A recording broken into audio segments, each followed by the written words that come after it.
I'm joking. Am I? Kind of. Hello guys, welcome back to my channel and welcome back to Billy's ears. What are you doing? He's always got to be where I am. Don't you, my Bill? I thought so. So I thought, for today's video, I thought we could have just a really chilled sit-down chat. I feel as though it's been a little while. When did I last do like a Q&A? I know I did quite recently do, obviously, that sit-down chat about weight loss specifically, but I thought we could just do like a little Q&A, a little catch-up on everything. Whether, I don't know, I haven't actually looked at the questions yet, but if it's to do with weight loss, I'll answer some of those, and I'll also answer some other questions as well, which is not related to weight loss. I'm sat in my pajamas. I've got my water, which is nearly empty. I should probably refill that. I've got barely any makeup on. We're just chilled. We're just chilling. We're just hanging out, me and you. So grab yourself a cuppa, grab a snack, grab whatever you need to. Let's chat. So as usual, I'm going off questions that you guys left me on my Instagram. If you don't follow me already over there, then please go follow. I do post on there. I also post stories, etc. So if you want to kind of keep up with me day to day in more real time, it's not real time exactly, but closer to real time, then yeah, go follow me over there. Let's just crack into these questions because I feel like we've got a few interesting ones. Let's answer, how's the wedding planning going? Wedding planning is actually going pretty well. We have booked most suppliers. I think maybe all suppliers. We've booked the essential suppliers. So we've booked the venue, photographer. We've also booked a videographer. I've booked hair and makeup. We've got a lot done, to be honest. I've ordered my dress. My dress is on order. It's being made as we speak. That sounds way more bougie than it actually is, by the way. It's not that I'm getting it like custom made or anything like that. It's just that the designer who has made it, or the designer who makes it, like, they don't start making the dress until the order comes in, so it does take like a long time to make, but it's not like specially designed, or it's not a custom dress, let's just say that. But yeah, it's going pretty well. The only thing that we haven't quite got down is a colour scheme. I am stuck between two colours for bridesmaids dresses, and I feel like the colour that I go for the bridesmaids, I think, will determine the colour scheme for like the rest of the wedding kind of thing. And also, not only that, but Emmanuel's suit and his groomsman's suits as well kind of should go with the bridesmaids. So we're kind of in discussions as to what colour scheme we want to go down, because we have to kind of think about, it sounds strange, but I never even thought about the fact that you would need to think about like people's skin tone. Which sounds really odd, but like, I'll tell you, there's one colour scheme that we decided to definitely not go for, which I actually really like to start with. But then I kind of had like, when I pitched it to my sister, who's one of my bridesmaids, she was like, that colour would look horrendous on me. And I was like, I mean, not in a mean way, but it probably wouldn't flatter her skin tone. So I was like, wow, okay, actually, that is a very good point. I need to be thinking about the colours and my bridesmaids, and not just what I want, but what they're going to be comfortable in as well. So when I'm choosing like materials, style, colour, I need to be thinking about my bridesmaids as well, because I just want them to be so comfortable on the day. I don't want them to be, you know, walking down the aisle feeling self-conscious or anything like that. So still a lot to do in terms of that. We're still yet to kind of think about the nitty-gritty stuff, like whether we do wedding favours or not, or like just stuff like that. I know that some stuff is traditional, some stuff is not traditional, but is more popular to do and more kind of seen as the done thing. Like, honestly, until you plan a wedding, I don't think you'll ever get it. Prime example is, in fact, the wedding favours. I just automatically assume that you're supposed to have wedding favours as like a thank you for attending my wedding. But then when I think about it, the amount of money I'm spending on their dinner, that should be the thank you. Because it's not cheap to feed 100 people. It really isn't. I don't know if we're going to do wedding favours, if I'm honest. This is going to sound really awful, but I can't think of a single wedding that I went to that I can remember what the favour was on the table. It seems like a bit of a waste of money to me. So I don't know if we'll be doing wedding favours, probably not. But things like entertainment as well, we don't know what to do with that. We have one supplier in mind that we haven't booked yet, but we're kind of gonna wait, I think, to see whether the budget allows for it until we kind of go on to book anything like that. But wedding planning is going pretty well, I think. I feel like I've talked about this first question for a long time, so I'm gonna move on, but it's going very well. Thank you very much. Did you ever get to the bottom of the stomach issues you were having a few months ago? Probably not gonna wanna hear this, but no, I never got down to the bottom of it, if I'm honest. Well, I say unfortunately, kind of fortunately, the symptoms disappeared after a while. I haven't had a symptom, I would say, in probably about 6 months.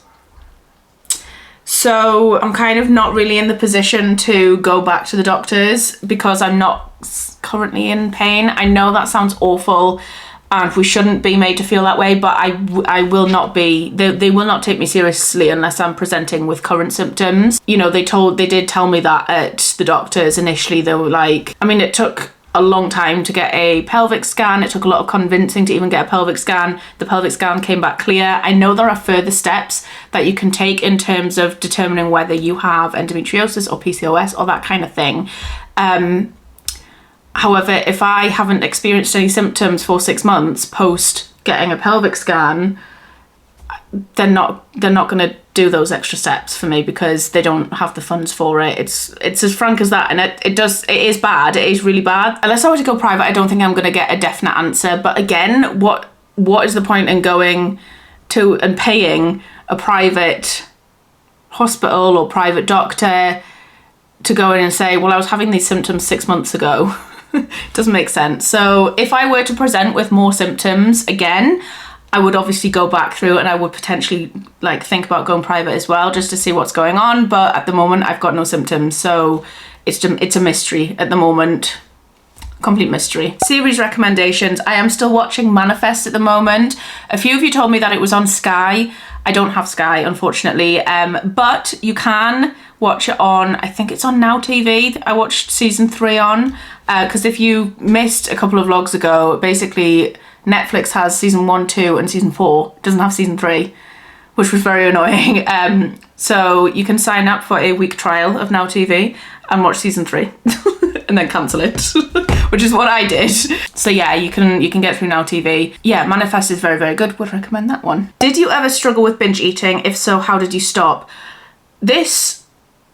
I don't think I've ever really spoke about this. I've never ever been diagnosed with a binge eating disorder.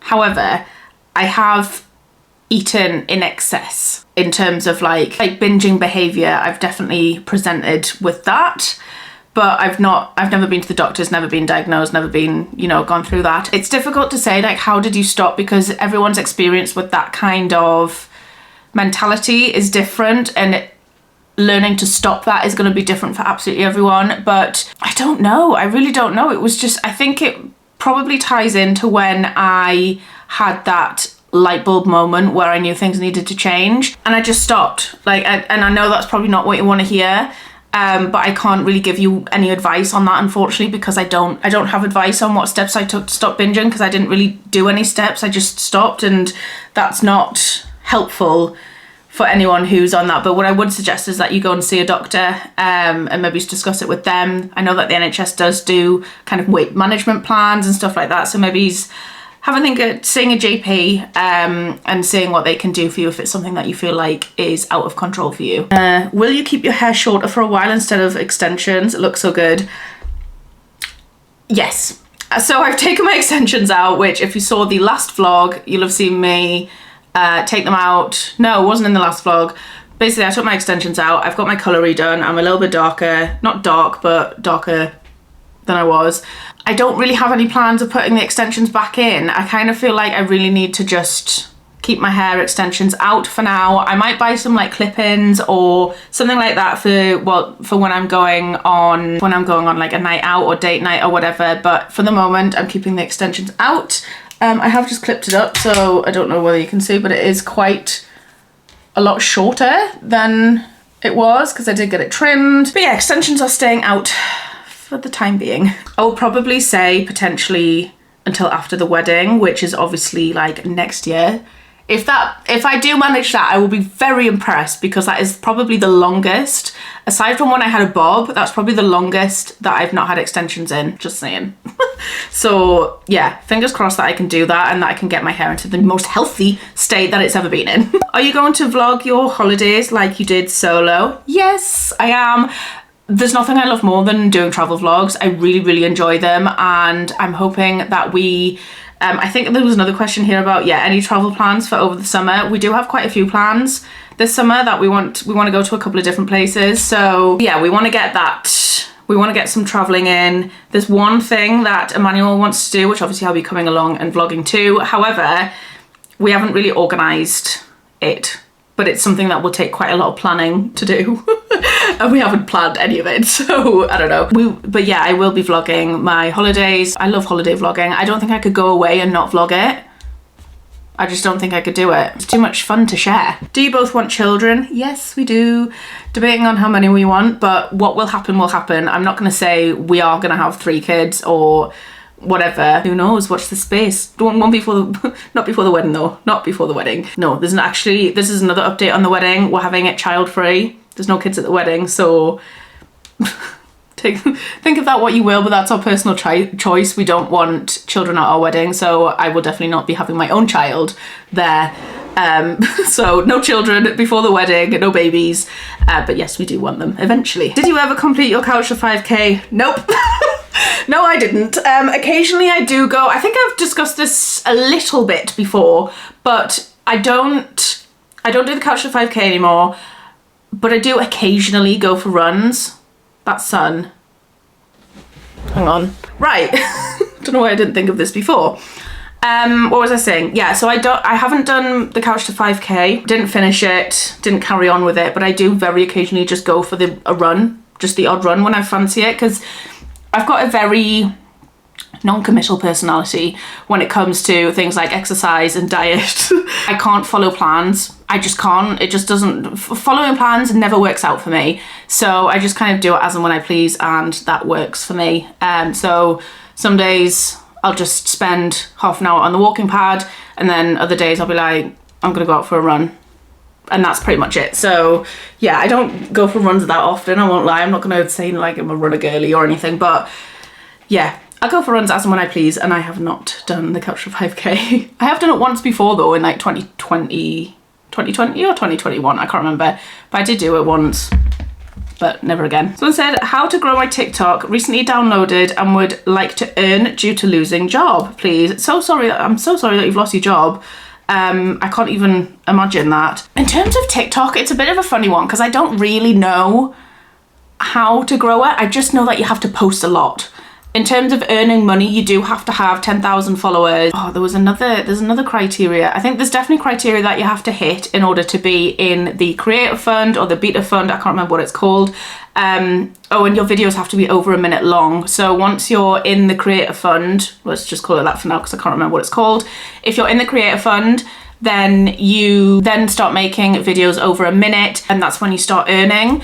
I honestly don't pay as much attention to TikTok as I really should. I could honestly make a lot of money off TikTok, but I'm just not consistent with it, and I really wish that I was. And maybe I can start doing it. I go through phases with TikTok of uploading and not uploading, but in terms of gaining followers, I have no idea how it works. I feel like all of my followers, or I think at the moment I'm standing on 14,200 followers on TikTok. I would say about 11,000 of those came from when I did my solo traveling. It was a very popular topic when I was doing that, and I did like daily vlogs on TikTok, whereas obviously I did like a weekly vlog of the whole holiday or whatever, but then on TikTok I did individual daily vlogs, just like bring it along with me, just keep them engaging, post a lot. Solo trip I think I vlogged was the Tenerife one. Having something quirky like going on a solo trip or something interesting or something that people might be thinking about doing themselves is something that people would probably try and like to follow on. Sorry, the lighting is absolutely terrible. I've had to pull that down again because I was literally blinded by the sun. I've done the calculation, so over 11 videos on TikTok I had 1,418,300 views. and there was no creator fund. I wasn't getting paid anything from that. I gained 10 to 11,000 followers over those 11 videos, which is wild. And that was literally in the space of a week. So, and then since then, it's just kind of been like steady growing. But like I say, I've been really inconsistent with it. So it's difficult to say like how to do it, but just try and be as consistent as possible. Post videos that people find relatable, or inform them of something, teach them something. Don't give up as well. There are other ways actually of earning on TikTok. I haven't really experimented too much with the likes of TikTok Shop. I know that I think you need 5,000 followers for TikTok Shop. People do make quite a lot of money off TikTok Shop. That is quite a good way of earning money, I think. But I've never really got into the TikTok Shop side of things. And I think going live as well, people can give you gifts and stuff on lives. Personally, that's not for me. I don't agree with people spending their own money to give to you. I don't know. I know it's seen as like a tip or whatever, but sometimes the amount of money that people spend on these creators is absolutely wild. And I think, wow, if only I had that much money to just give away to some stranger on the internet. Do you know what I mean? My camera's overheating. Give me like 10 minutes for this to cool down. Right, I think the camera has chilled out. So I am going to show you how much I've earned from TikTok. Bearing in mind, like I say, this is inconsistent uploads. But I'm going to kind of break down each video and how much I've earned from them. This is literally over 8 videos that have qualified for earning money. People could make 8 videos in a day if they wanted to. So starting from the bottom, this one was about my lip filler. Like I say, like as you can see, all of these videos are over a minute long. My RPM was 42 pence, which is essentially revenue per 1,000 qualified views. So for every 1,000 views, it generated 42 pence essentially. So this one qualified for 49,600 qualified views, which gave me £21.10. A lunch, I can't even remember what that lunch was, but I showed you guys what lunch I had. That gave me £75.18 for 137.1 thousand qualified views. The wedding decor at the range, I made like a little mini vlog of just showing guys, you know, if this is the other thing, like with engaging content, start with like a hook. So I think this one was like, if you're getting married this year or next, you need to go down to the range. And so people who are getting married are going to be like, oh my God, I need to go down to the range. What is this? And they're going to watch the video. That qualified for 50,000 views at 48 pence per 1,000 views, which gave me £24.23. The second one that I did wasn't quite as successful. Don't know why, can never predict why really, but that one generated me £4.89. Same with my bridesmaid proposal boxes in the £2.33. A video about the vlog that I actually uploaded on here of the wedding guest dresses. I made just little clips as I would like on a reel. Uploaded that generated me 22 pence.